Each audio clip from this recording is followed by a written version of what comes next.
नमो हरि नाम नमो हरि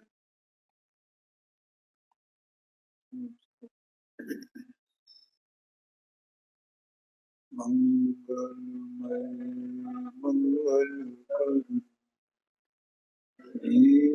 राघवे नमो तायाते अरहरिता करे करे ग्रंथ कथन को कार याते विनय समाज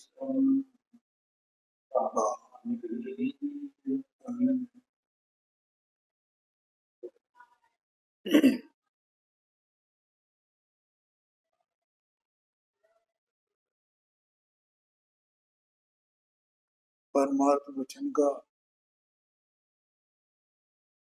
अध्ययन है।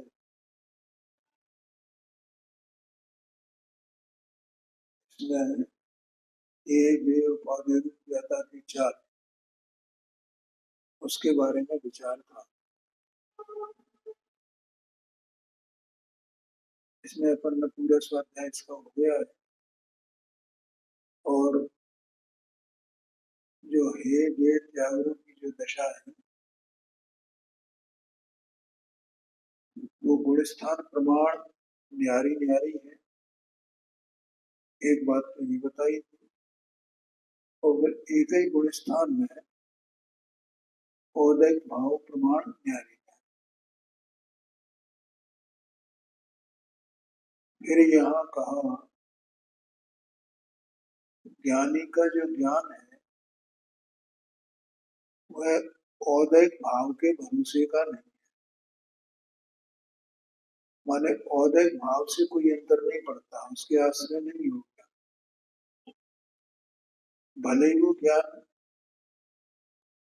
न्यारा न्यारा हुए औदैक भाव अनुसार तो भी औदैक भाव के भरोसे का नहीं, औदैक भाव उसका नियंत्रण नहीं है, ऐसा कहते।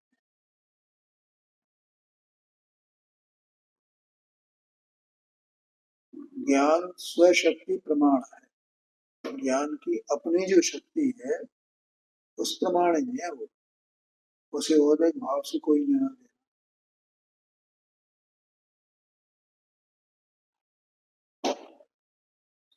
स्वर प्रकाशक ज्ञान की शक्ति, ज्ञान की शक्ति क्या है?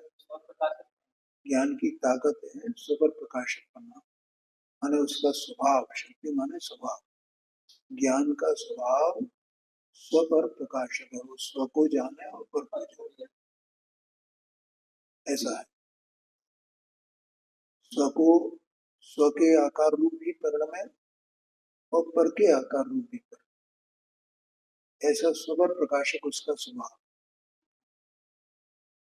ठीक है, स्व प्रकाश माने स्व के आकार रूप पर, पर प्रकाश माने पर के आकार रूप पर।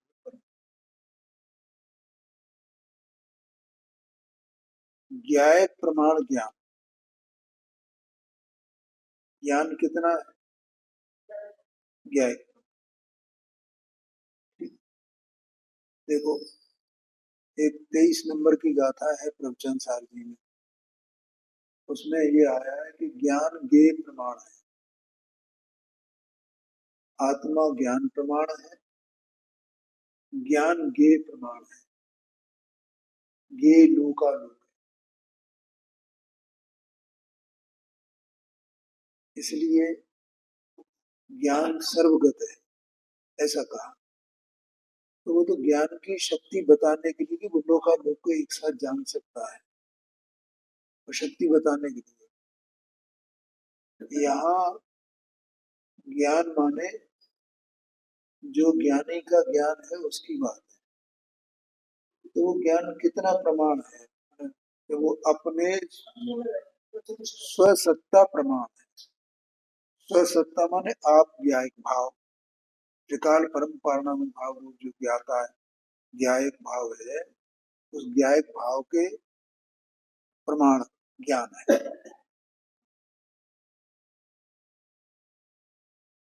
स्वरूपाचरण रूप चारित्र यथानुभव प्रमाण। अभी मैंने तब किसी की चर्चा चल रही थी तब मैंने बताया चारित्र माने जो अनुभूति है ना, श्रद्धा में और अनुभूति में क्या। श्रद्धा तो एक बार हो गई तो अहम हो गया, ठीक है। तो मैंने किसी को बताया था, यहाँ बताया कहाँ बताया पता नहीं। अनुभूति वो कारण है और सम्यक दर्शन वो कार्य है, और सम्यक दर्शन का फल जो है वो शांति है, आनंद है, ठीक है। एक बात। दूसरी बात ये है कि जो अनुभूति है वही चारित्र है। अनुभूति है वो चारित्र, ये लिखा है ना, स्वरूपाचरण रूप चारित्र यथानुभव प्रमाण, माने जितनी जितनी अनुभूति है अनुभूति के अनुसार है। तो अनुभूति प्रमाण चारित्र स्वरूपाचरण, स्वरूप में आचरण, स्वरूप में आचरण। देह मन वाणी ज्ञानावरणादि गाठ कर्म रागादि भाव, इनसे भिन्न आत्मा, इनसे भिन्न उनका उसका उपयोग, और वो उपयोग अपने स्वरूप का आचरण करे। तो स्वरूपाचरण कैसे होएगा कि अनुभूति से होएगा। अनुभूति प्रमाण स्वरूपाचरण चारित्र है। अनुभूति को चारित्र बोली। हाँ जी, अनुभूति पहले कैसे हो गई, नहीं भैया, अनुभूति के बिना श्रद्धा होगा कैसे? आत्मा का अनुभव नहीं करेगा तो सम्यक दर्शन कैसे होगा?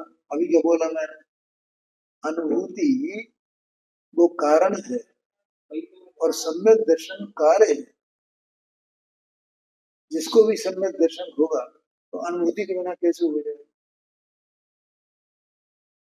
जो अनुभूति है वही तो ये तय करती है कि मैं कौन हूं। बताओ, हम किसी चीज का वर्णन, किसी एक कोई मानो टेस्ट है, कोई स्वाद है, और उस स्वाद का हम वर्णन कर रहे हैं, तो आपको स्वाद आ जाएगा? क्यों? जान जाओगे उसको कि इसका स्वाद नहीं, वर्णन करने से नहीं जान पाओगे तो फिर कैसे आएगा? चखना पड़ेगा। चखने का नाम तो अनुभूति है। तब तो मैं ये विश्वास हो जाएगा ना, हाँ ये इस जाति का है ये स्वाद। उसके बिना कैसे होगा बताओ? हमेशा यही है, अनुभूति के बिना सम्यक दर्शन नहीं है। जिस जीव को सम्यक दर्शन होगा वो अनुभूति के बिना नहीं। और स्वरूपाचरण चारित्र क्या है कि वो जो अनुभूति है वही तो आचरण है। देखो, अनुभूति को कई प्रकार से लिया जाता है। अनुभूति ज्ञान भी है, अनुभूति चारित्र भी। अनुभूति वो जीव की क्रिया है ना, कार्य है, इसलिए वो चारित्र है। तो उसमें मन अनुभूति करना मन स्वरूप का आचरण करना। स्वरूप में आचरण होगा तभी तो अनुभूति होगी। स्वरूप में आचरण नहीं होता अनुभूति कैसे होगी? हाँ हाँ हाँ, उसमें भी लिखा है पहले ज्ञान के पूर्वक संज्ञान होगा। हाँ जी, फिर चारित्र होगा। हाँ जी, अब इसलिए वो आने कारण चारित्र कारण बोल रहे हो तो शायद नहीं, चारित्र नहीं, पहले अनुभूति माने ज्ञान होगा उसका। अनुभूति माने ज्ञान। फिर अब जितनी आपकी अनुभूति की ताकत है उतना उतना स्वरूपाचरण चारित्र है। वास्तव में तो ये सब भेद के कथन है, अभेद में कुछ भी वो नहीं है। हाँ जी, ठीक है। सवेरे तुमने कुछ प्रश्न किया था आज, तो मैंने ये कहा था ना भैया, कुछ बातें हैं जो कहीं नहीं जा सकती, और एक मैं नहीं कह रहा हूँ, ज्ञानी जन खुद ये बात कहते हैं कि एक तो ज्ञान गोचर है। अब हम भेद है तो भी अभेद है ना, तो वो अभेद कैसा है, पर्याय कैसी है, वो गुण कैसा है, वो गुण है तो यही बात थी ना, तो उसका परिणमन है, तो परिणमन और गुण अलग अलग है क्या, कि वो कथनचित भिन्न है, कथनचित अभिन्न है, उसकी वस्तु की ऐसी ही रचना है ना, सुबह कहा। अब वो कैसे बताई जाए, वस्तु की रचना बताई कैसे जाए, उसको बताया ही नहीं जा सकता है, वो ऐसी ही वस्तु है, इसलिए वचन अगोचर है वो। सात भंग होते हैं ना, स्यात् अस्ति स्यात् नास्ति वगैरह वगैरह, उसमें एक स्यात् अवक्तव्य, माने वस्तु वक्तव्य ही नहीं है, कही नहीं जा सकती, खत्म बात, ऐसा है।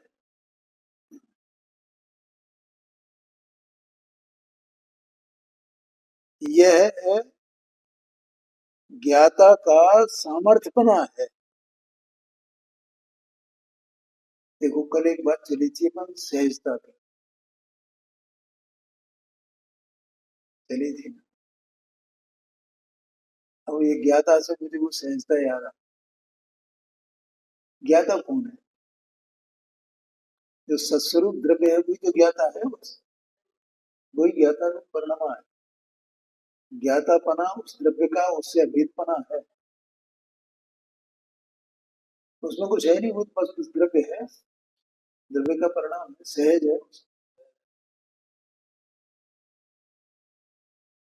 अज्ञानी है वो भी सहज में सहजता ही ऐसी इस प्रकार से परिणाम कर रहा है, उसमें कोई उसकी, अपन कहते हैं उसको बुद्धि पूर्वक, बुद्धि पूर्वक ये फलाना, ये सब जितने कथन हैं ये व्यवहार में के कथन, वस्तु को द्रव्य दृष्टि से देखो ना तो वस्तु पूर्ण नहीं है, उसके परिणाम को किसका भरोसा है, कर्म का भरोसा है, देह मन वाणी का भरोसा है, किसका भरोसा है, जो अज्ञानी है, अज्ञानी, हम तो अज्ञानी की बात कर रहे हैं, किसका, उसका अज्ञान रूप परिणाम है, किसके भरोसे परिणाम है, ऐसा बुद्ध दर्शन होने का उदय है,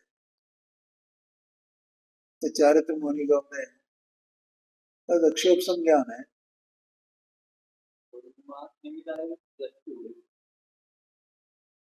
समझ में आया? वस्तु स्वयं ही उसी प्रकार से उसके परिणमन की योग्यता जैसी है तैसी परिणम रहेगी। अब तुम द्रव्य को देखो, सत्ता को देखो उसको, तो तुम्हें ऐसा ही लगेगा, हम उस सत्ता को देख ही नहीं पा रहे हैं, तो हमें सहजता कहाँ से लगे, तो ज्ञाता भी है वो भी द्रव्य ही है, वो भी सहज है, सहज अपने स्वकाल में परिणमा हो गया है ज्ञाता।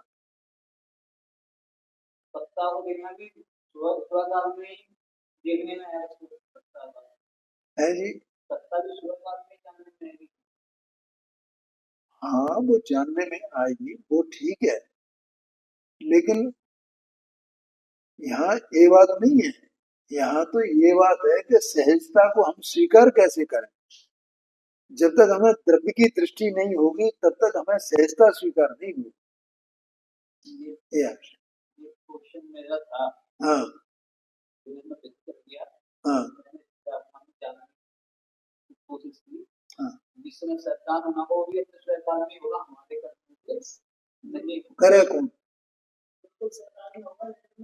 पुरुषार्थ कौन कर रहा, पुरुषार्थ हो रहा, पुरुष कौन कर रहा है पुरुषार्थ, ये तो सब भेद के कथन है भैया, व्यवहार के कथन है, हम द्रव्य को देख ही नहीं रहे। और एक बात तुम्हारी, तुम जो कह रहे हैं ना कि हमारे करने से नहीं हो, हमारे करने से नहीं हो, ये अज्ञान दशा में कह रहे हैं, हमें प्रमाण कहाँ है, ये इसका भरोसा कहाँ है कि अपने कारण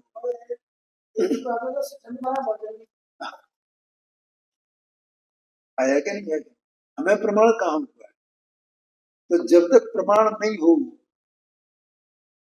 तब तक कोशिश करना, जब प्रमाण हो जाएगा तो ठीक है, अब सब सहजता समझ में आ गई। लेकिन भगवान ने तो ऐसा बताया, तुम उसका विश्वास, हमें वो दिखे कब, वो सहजता कब दिखे। तो सहजता देखने के लिए पुरुषार्थ करना हुआ कि नहीं करना होगा, कि हमें वैसे ही दिख जाएगी सहजता, नहीं दिखेगी।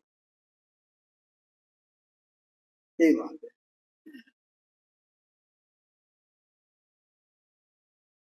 ये ज्ञाता का सामर्थ्य है, माने देखो इसमें इतनी बातें आई ना, चार बातें: स्वपर प्रकाशक ज्ञान की शक्ति, और ज्ञायक प्रमाण ज्ञान, और स्वरूपाचरण चारित्र यथानुभव प्रमाण। इस सब तीनों मिला करके ये ज्ञाता का सामर्थ्य है, ये ज्ञाता की शक्ति है। आगे अंतिम उपसंहार किए अपन हिसाब में, इन बातों का विवरण कहाँ तक लिखें, कहाँ तक कहें। देखो खुद ही कह रहे हैं, वचनातीत है, वचन से कहा ही नहीं जा सकता। इंद्रियातीत है, माने इंद्रिय ज्ञान का विषय नहीं है। ज्ञानातीत है, ये सब इतनी बातें है ना, ये ज्ञानातीत भी कह दी। वैसे ज्ञान गोचर होता है, लेकिन ज्ञानातीत का मतलब ये है कि इतने जो बारीकियां हैं ना, वो सामान्य ज्ञान में जानने में नहीं। ये बात है। जे क्या है ज्ञानातीत माने, हम सबको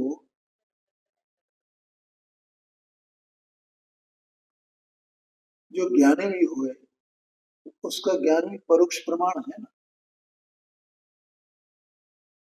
वो भी ये सब बातें आगम प्रमाण से ही जानेगा ना। ज्ञानी भी आगम प्रमाण के बिना कैसे जाने, इसलिए ज्ञानातीत कहा। इसलिए यह विचार बहुत क्या लिखें, ठीक है। जो ज्ञाता होगा वह थोड़ा ही लिखा बहुत करके समझेगा। जो ज्ञाता होगा थोड़ा लिखा ही बहुत समझेगा। देखो दोनों दोनों बातें लिखने, ज्ञानातीत है ये भी लिख दिया, क्योंकि परोक्ष ज्ञान है, इसलिए अल्प ज्ञानी है। और ज्ञाता होगा अर्थात जो अनुभवी होगा, वह थोड़ा ही लिखा बहुत करके समझेगा। जो अज्ञानी होगा वह यह चिट्ठी सुनेगा सही, परंतु समझेगा नहीं। यह वचन का ज्यों की त्यों सुमति प्रमाण केवली वचनानुसारी है। सुमति प्रमाण माने सम्यक ज्ञान प्रमाण। अभी अभी अपन ने बोला था ना, आगम प्रमाण कहो, तो वो ज्ञानी का ज्ञान आगम प्रमाण। सुमति प्रमाण केवली वचनानुसारी, केवल भगवान ने जैसा अपने ज्ञान में देखा है और वैसा कहा है, जो भगवान ने कहा है उसके अनुसार ये बातें सब है, ऐसा कहते हैं। जो इसे सुनेगा, समझेगा, श्रद्धेगा, उसे कल्याणकारी है। भाग्य प्रमाण,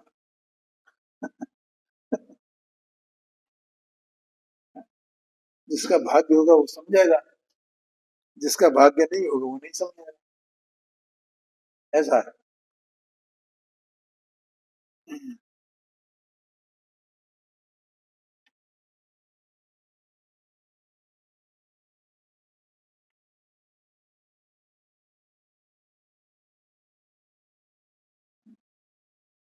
हो गया चल। अब यहाँ उपादान निमित्त की चिट्ठी है।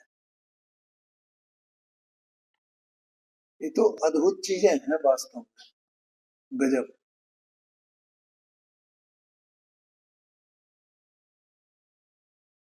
प्रथम ही कोई पूछता है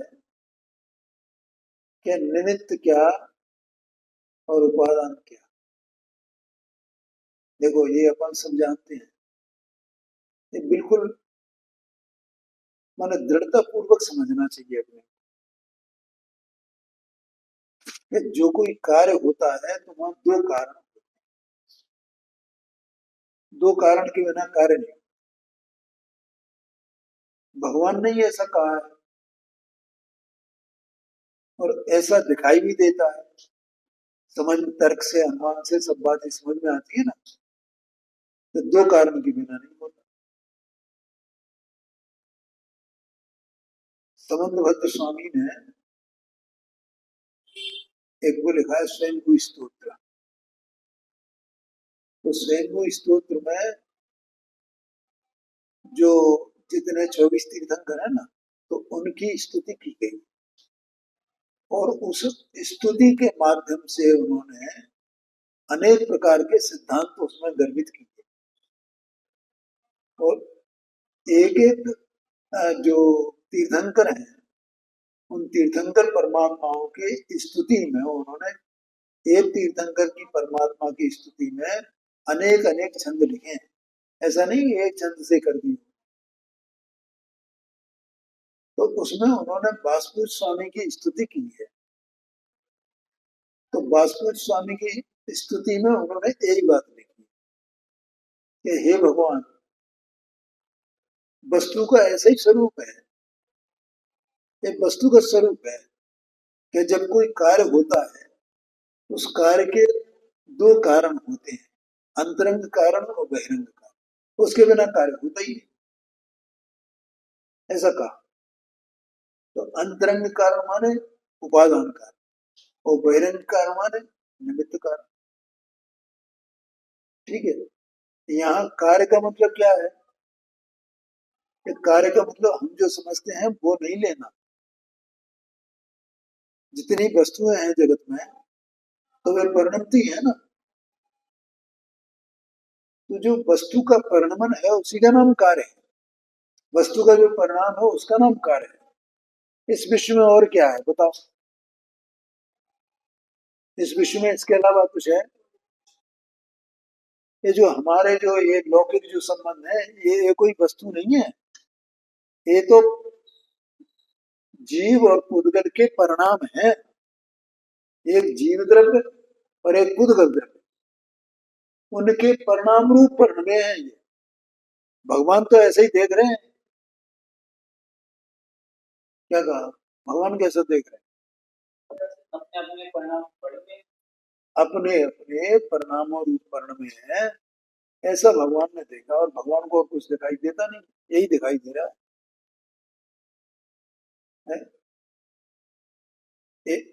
एक माँ का अपने बेटे के प्रति राग है, अनुराग।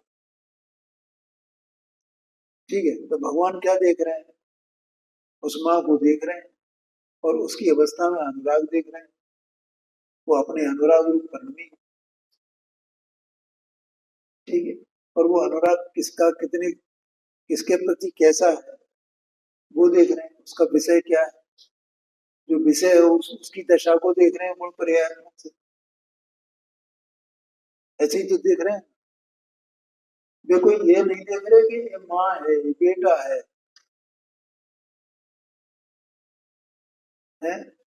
ये छोटा है, ये बड़ा है, ऐसा नहीं देख रहे हैं।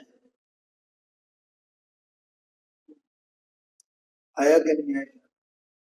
ये तो गुण पर्याय देख रहे हैं, बस गुण पर्याय वस्तु है, भिन्न भिन्न है, ऐसा देख रहे हैं अपने ज्ञान। सकल द्रव्य के गुण अनंत पर जाए। ये तो हम देखते हैं, अज्ञानी देखते हैं हम तो।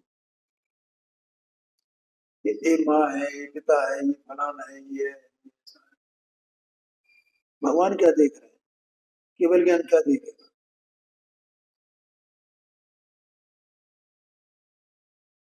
आया समझ में? ऐसा समझना। ये सब जितना जो कुछ भी चल रहा है ऐसे ही। तो जो जितनी वस्तुएं हैं जगत में, सब की सब हर समय कार्य रूप परिणम। इसका मतलब कार्य तो हो ही रहा है। बोलो, कार्य हो रहा है कि नहीं हो रहा है? हर समय हो रहा है। अब जो कार्य हो रहा है, जो परिणमन हो रहा है वस्तु में, वो कार्य, उसका कारण कौन है? कि एक तो उसका अंतरंग शक्ति वो कारण है, और एक बाहर में कोई दूसरा निमित्त है उसका, वो वैसा वैसा कार्य होता है। जैसे किसी जीव को सम्यक दर्शन हुआ, तो सम्यक दर्शन हुआ तो उसमें अंतरंग कारण क्या है? स्वशक्ति।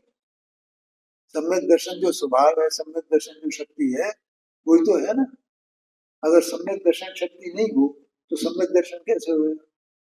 सम्यक दर्शन की शक्ति आत्मा में है, जीव में है, उद्गल में तो है नहीं। उद्गल में हो, आया कि नहीं आया? अब जब ये एक सम्यक दर्शन हुआ, तब निमित्त में क्या हुआ? ये दर्शन मोहनी कर्म का उपशम क्षय क्षोभ जो हुआ है, शुरू हुआ, वो बहिरंग कारण है। और सम्यक दर्शन कार्य का होना, वो अंतरंग में उसका उसका कारण, वो उपादान कारण, ऐसा समझना। अब वर्तमान में क्या हो रहा है कि अभी मिथ्यात्व कार्य हो रहा है श्रद्धा गुण का। श्रद्धा गुण कैसा परिणाम कर रहा है? मिथ्यात्व, मिथ्यात्व, मिथ्यात्व। तो मिथ्यात्व रूप होना इसकी स्वशक्ति है ना।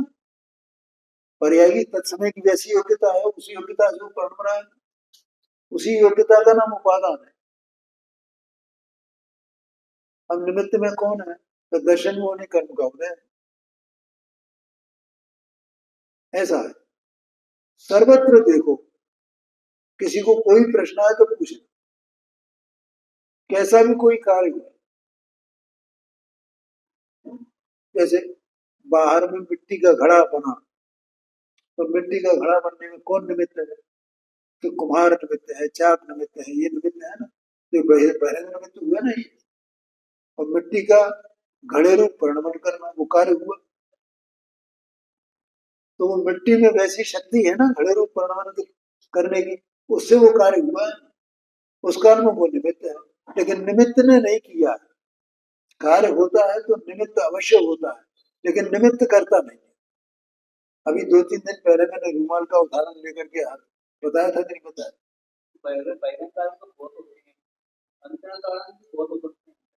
नहीं, अंतरंग कारण तो ये कही, ये जीव का समय दशम रूप परिणाम हुआ। हाँ जी, शक्ति समय दशम रूप शक्ति। हाँ जी, हाँ जी, जीव का पुरुषार्थ जो वो अपने आप ज्ञाता दृष्टा रूपी, वो पुरुषार्थ भी तो वो उसमें वो वही उपादान शक्ति के कारण से तो पुरुषार्थ है। पुरुषार्थ जब हुआ उसको कौन कारण है? देव कारण है, क्या गुरु कारण है, क्या शास्त्र कारण है? कौन कारण? स्वयं कारण, वो उपादान है। और देव शास्त्र वो निमित्त है। आया कि नहीं? अपने को अपन पुरुषार्थ कर रहे हैं ना, तो पुरुषार्थ में निमित्त है ना सब। देव शास्त्र वगैरह अपना ये स्वाध्याय करने का समागम मिलना, ये सब निमित्त है ना। अपने को दुकान से इतनी फुर्सत मिलना, ये सब निमित्त है ना। जो भी अपन व्यवसाय कर रहे हैं, कार्य कर रहे हैं, घर गृहस्थी से अपने फुर्सत उसके निकालना और यहाँ आना, और मंदिर खुला हुआ है,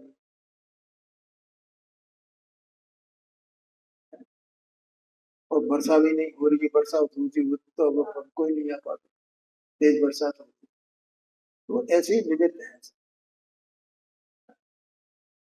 तो निमित्त हो सकते हैं अनेक, लेकिन वास्तव में क्या है कि जैसे सम्यक दर्शन इत्यादि सब में मूल कारण क्या है, उस मूल कारण को अपन पकड़ते हैं।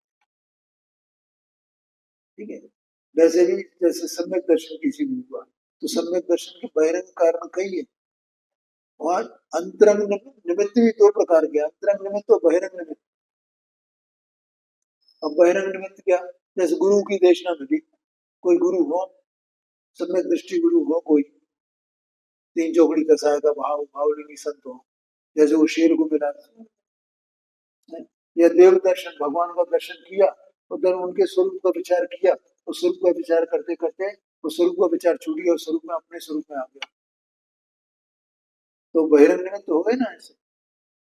तो इसलिए वो अंतरंग निमित्त तो बहिरंग निमित्त तो अनेक प्रकार के निमित्त हो सकते हैं, उसमें कोई बात नहीं, ठीक है। लेकिन यहाँ तो केवल निमित्त और उपादान की बात है, वहां कितने कितने हैं इसकी कोई बात नहीं, ठीक है। और जो उपादान है, उपादान भी दो प्रकार से कहा जाता है। एक तो स्वशक्ति जो त्रिकाली है, जैसे सम्यक दर्शन स्वभाव, अब वो स्वभाव में तो सम्यक दर्शन प्रकट हुआ, ठीक है। और दूसरा पर्याय की तत्समय की योग्यता, कि वो पर्याय उस काल में आने योग्य थी, अपने स्वकारण से आई है, उसको क्षणिक उपादान कहते हैं। और इसको अंतरंग में जो शक्ति है उसको त्रिकाली उपादान कहते हैं।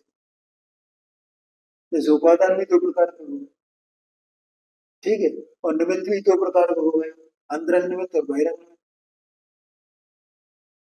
ऐसा समझे यथा युग जहाँ जैसा हो, लेकिन यहाँ तो उसकी भी चर्चा नहीं, यहाँ तो केवल निमित्त और उपादान के स्वरूप को बताना है, इतनी बात है। कौन निमित्त कौन उपादान।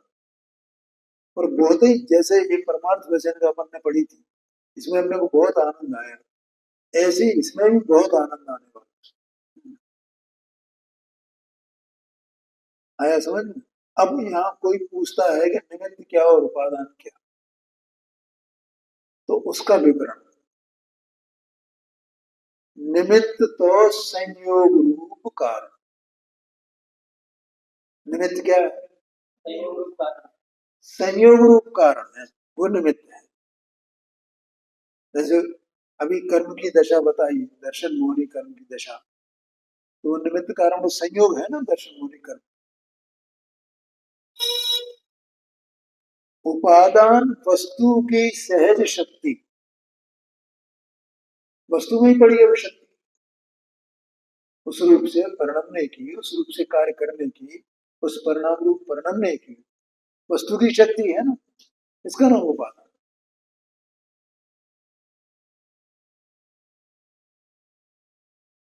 कोई प्रश्न है तो पूछ लेना, उसका विवरण।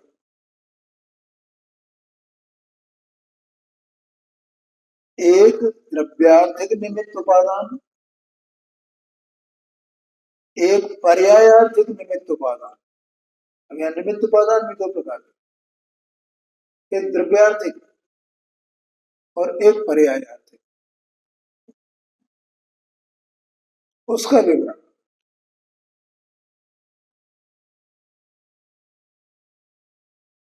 द्रव्यार्थिक निमित्त उपादान गुण भेद कल्पना, द्रव्यार्थिक निमित्त उपादान गुण भेद कल्पना, और पर्यायार्थिक निमित्त उपादान परयोग कल्पना, ये भी दो बताए। देखो, द्रव्यार्थिक निमित्त उपादान माने जैसे निमित्त है और उपादान है, ठीक है। तो उनमें गुण पर्याय का भेद, उपादान में अपना और निमित्त में अपना, ये द्रव्यार्थिक निमित्त उपादान, ठीक है। इससे क्या सिद्ध होगा? इससे ये सिद्ध होगा कि ये द्रव्य में जो परिणाम होता है वो अपनी स्वशक्ति से ही होता है, और इसका अपना ये जो निमित्त बना है, तो इसके निमित्त बने होने में ही इसका अपना उपादान है। वो निमित्त बना ना, तो निमित्त कारण बना, तो उसका उपादान कौन? मतलब ये द्रव्य उसका उपादान, उसका कारण नहीं है, इस द्रव्य के कारण उसमें वो निमित्तता आई हो, उसकी निमित्तता उसके उपादान के कारण से है, दूसरे द्रव्य के कारण से नहीं। ऐसा आशय। मतलब निमित्त में भी उस समय अपने कार्य से ही हो रहा है, उपादान उसका कार्य हो रहा है। हाँ जी, हाँ जी। जो निमित्तता है ना, जैसे कर्म की बात आई हुई है, तो कर्म जो दर्शन मोहनी कर्म है, तो दर्शन मोहनी कर्म का उदय उसके कारण से मिथ्यात्व है। तो दर्शन मोहनी कर्म वो निमित्त हुआ ना उसमें मिथ्यात्व में, तो उसमें वो निमित्तता होना, उसका, इसका, इस मिथ्यात्व का निमित्तपना उसमें होना, उसके अपने उपादान से है ना। अगर उसमें वैसी उपादान की शक्ति नहीं होगी निमित्तता की, तो वो निमित्त बनेगा कैसे? ये बात है। तो इसलिए द्रव्यार्थिक निमित्त उपादान गुणभेद कल्पना और पर्यायार्थिक निमित्त उपादान परयोग कल्पना, ये अन्य अन्य पदे का योग, दोनों का निमित्त उपादान। ठीक है, इसमें देखो अपन आगे और पढ़ेंगे तो और समझ में आएगा। उसकी चौभंगी माने, चौभंगी माने चार भेद करेंगे। भंग माने भेद।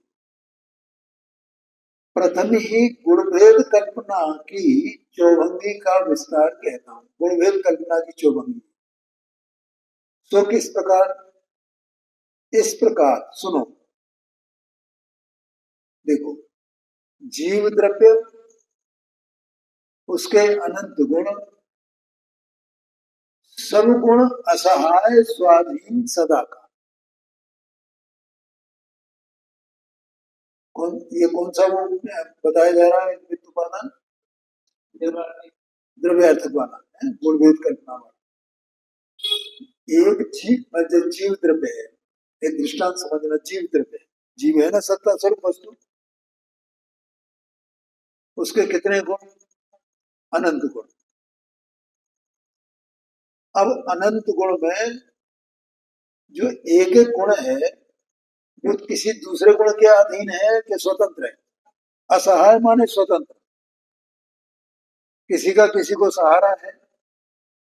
ज्ञान को श्रद्धान का, या चारित्र को श्रद्धान का सहारा हुए, ऐसा जो कहा जाए ना, सम्यक साथ है हुए ज्ञान, सम्यक दर्शन के साथ में ज्ञान सम्यक हो जाता है।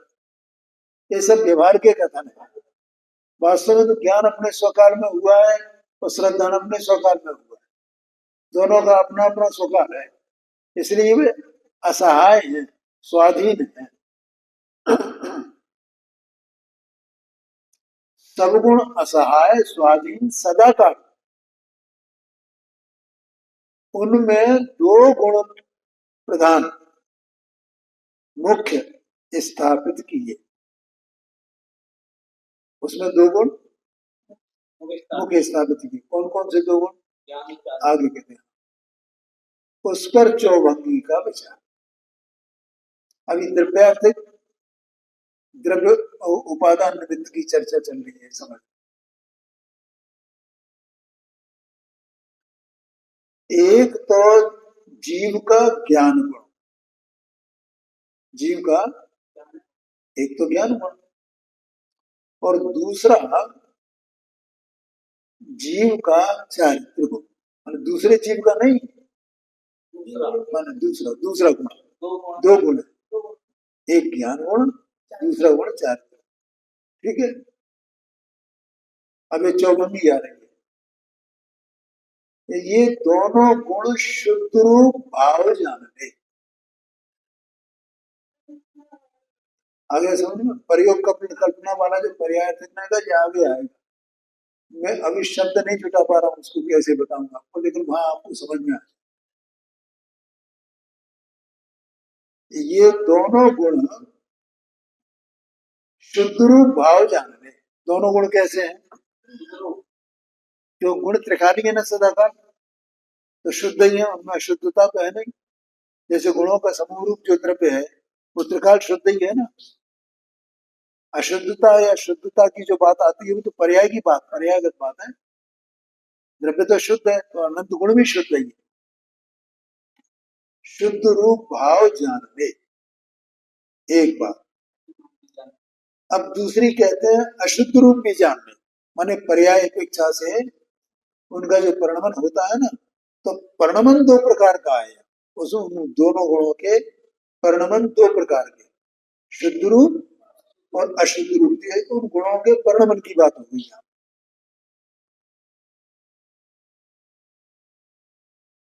उसका विवरण, इन दोनों की गति न्यारी न्यारी, शक्ति न्यारी न्यारी, जाति न्यारी न्यारी, और सत्ता न्यारी न्यारी। क्या कहते हैं? ज्ञान गुण और चारित्र गुण, ठीक है, ये दोनों के दोनों शुद्ध रूपी परिणाम है और अशुद्ध रूपी परिणाम, ठीक। इन दोनों की माने गति, जाति, शक्ति और सत्ता, ये सब न्यारे न्यारे। अब वो कैसे के न्यारे न्यारे, इसका आगे कहते हैं, उसका विवरण। ज्ञान गुण की तो ज्ञान और अज्ञान रूप गति। ज्ञान की दशा क्या होगी? ज्ञान रूप और अज्ञान रूप। ज्ञान किसको कहेंगे अपन? ज्ञान माने वस्तु का जैसा स्वरूप है वैसा का वैसा प्रकाशित करना, ये तो ज्ञान है, वैसा का वैसा जान, ये तो ज्ञान गति, ज्ञान ज्ञान गुण की ये ज्ञान गति। और जैसा वस्तु का स्वरूप है वैसा का वैसा नहीं जानना, ये ज्ञान गुण की अज्ञान गति, ठीक है। देखो यहाँ देह मन वाणी ज्ञान वर्ण इनकी तो कोई बात ही नहीं है, यहाँ तो उसकी बात है, अंतरंगी की बात, वस्तु की बात। अब शक्ति की बात करते हैं। ये ज्ञान की शक्ति है। पहले वो चारित्र की और उसकी बात की थी ना, दो दो गुणों की, ज्ञान गुण की और चारित्र गुण की। तो इनकी शक्ति न्यारी न्यारी, जाति न्यारी न्यारी, गति न्यारी न्यारी, सत्ता न्यारी न्यारी, ऐसा बोला था ना। अब यहाँ उसमें से एक ज्ञान गुण की बात कर रहे हैं। तो ज्ञान की गति क्या? कि ज्ञान की गति ज्ञान रूप और अज्ञान रूप। अच्छा पीछे देखना जरा, चारित्र गुण की गति क्या? संश्लेष गति और विशुद्ध गति, ऐसा दो गति उसकी। तो न्यारी न्यारी हो गई ना। ज्ञान न संश्लेष रूप है न विशुद्ध रूप है। ज्ञान ज्ञान गुण का परिणाम, ज्ञान गुण की दशा ज्ञान रूप और अज्ञान रूप, ठीक है। चारित्र गुण की दशा संश्लेष रूप और विशुद्ध रूप। अब दूसरा, शक्ति न्यारी न्यारी। ज्ञान की शक्ति स्वपर प्रकाशक स्वरूप। ज्ञान की शक्ति क्या है? ज्ञान की ताकत क्या है? ज्ञान की सामर्थ्य क्या है? स्वपर प्रकाशक होना। और चारित्र गुण की ताकत क्या है? स्थिरता अस्थिरता रूप। चारित्र गुण कैसा होता है? स्थिरता रूप, ठीक है ना। माने उसकी शक्ति यह है कि वो स्थिर होता है, स्थिरता रूप परिणमन करता है, स्थिरता स्थिरता स्थिर। और उसका विरुद्ध प्रतिपक्षी भाव क्या होगा? अस्थिरता रूप। और ज्ञान की शक्ति स्व पर प्रकाशक, स्व को जाने और पर को जाने। और ये स्व पर प्रकाशक शक्ति सदा काल है, अभी भी है, अज्ञान दशा में भी है, लेकिन ये जीव पहचानता नहीं है उसको, ये अलग बात है कि कैसे है स्व प्रकाशक शक्ति, कैसे ऐसे है कि देखो हर एक चीज ये जानता है। अगर मैं जानता हूं तो कैसे जानता है? स्व स्व प्रकाशक शक्ति है, उससे जानता है, ठीक है। और मैंने ये जाना, मैंने ये जाना, मैंने ये जाना, इसमें भी स्व प्रकाशक शक्ति गर्भित है। मैंने ये जाना मन पर क्या आकार हुआ ना, तो मैंने ये जाना। और मैंने जाना तो इसमें स्वप्रकाशक शक्ति हुई क्या नहीं हुई? तो पर प्रकाशक और स्वप्रकाशक ये दोनों मिलाकर के एक साथ एक ही कारण में है सबके, लेकिन इसी को कुछ विचार नहीं ना, क्योंकि हमने द्रव्य का स्वरूप पता नहीं, अपनी सत्ता का स्वरूप पता नहीं, अपने ज्ञान गुण का स्वरूप भी पता नहीं, कुछ भी पता है नहीं इसको। हर समय हर जीव सुपर प्रकाशक रूप है, वर्णमन में सुपर प्रकाशक है, तो वो उसकी शक्ति। और यहाँ चारित्र की शक्ति है स्थिरता अस्थिरता रूप, ऐसी शक्ति।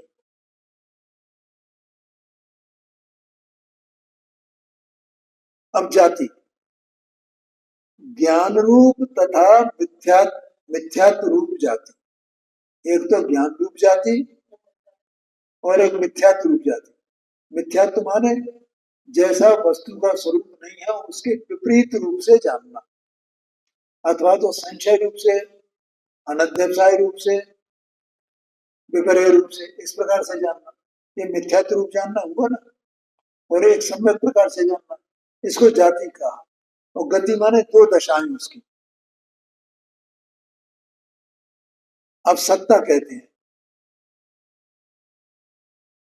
अच्छा, इसकी जाति कौन सी है चारित्र की? मंद तीव्र रूप जाति।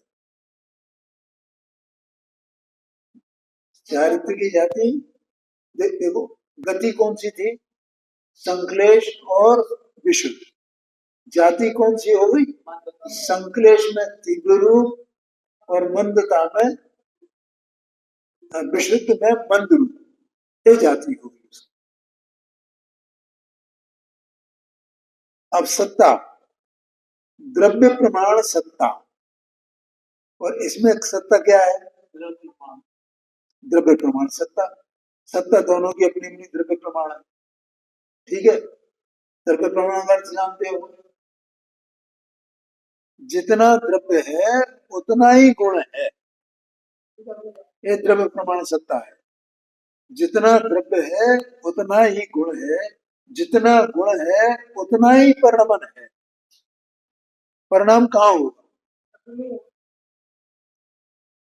ठीक है, वो जो गुण है उस गुण प्रमाण ही पर्याय की सत्ता है। पर्याय ऐसा नहीं है कि यहाँ हो गई वहां नहीं हुई। हाँ, जब गुण ज्ञायक प्रमाण है, द्रव्य प्रमाण है, तो उसका परिणमन भी द्रव्य प्रमाण ही होगा ना। इसलिए वो सत्ता कहा है यहाँ। उसके ज्ञान गुण की भी सत्ता द्रव्य प्रमाण, और चारित्र गुण की भी सत्ता द्रव्य प्रमाण। परंतु एक विशेष इतना, ठीक है, और दोनों में लगा है, परंतु एक विशेष इतना दोनों में है। तो वो विशेष क्या है उसकी चर्चा अपन कल करेंगे। समय हो गया।